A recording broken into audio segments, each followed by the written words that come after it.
I grew up in a tiny coal mining town in Pennsylvania. Little rural place. My dad was a mechanic. The family business was pinball machines, video games, jukeboxes, that sort of stuff. I knew early on I had an aptitude for electronics, and I always wanted to be an engineer. I remember back in the 70s, there were some space probes that went to Mars, the Viking probes. And as a child, I remember getting up at 4 in the morning and going downstairs and sitting in front of a television and watching the first live television feed from Mars, and it came in like one line at a time. And I thought it was so magical. Not that a machine could do that, but that mere mortals could build a machine that could go do that. And I kind of got the technical bug, the engineering bug early. Plus, I was always around it. It was easy. I learned to use a milling machine before I learned to use a bicycle.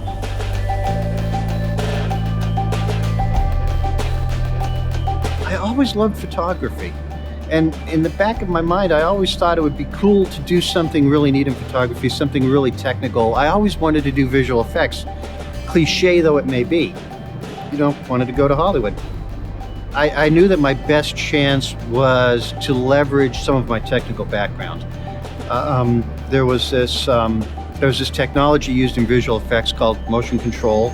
At the time, people were shooting a lot of miniatures, a lot of large miniatures, and they were using these robotic cameras. I was good with cameras. I was good with robots. I needed a job.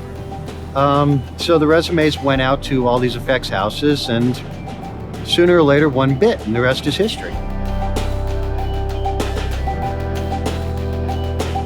The motion control stuff, I know it looks like a beast and a behemoth, but it really isn't. It's a thing about precision that you can't achieve any way else, and it's kind of cool when you use it that way. What motion control allows you to do is any visual effect that you could do with a locked-off camera, you can do in motion. And that has a lot of advantages. I mean, in days gone by, the big application, of course, was miniatures. And still, I love a big miniature. They're the coolest thing in the world. See, here's the thing.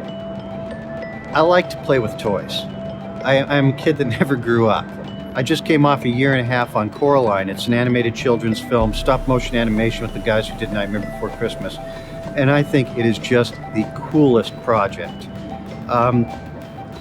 It's just neat. It's something that people are going to show their kids in 10 years.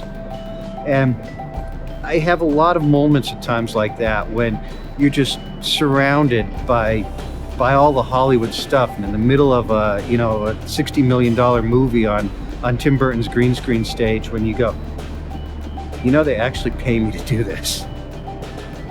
And it's kind of cool.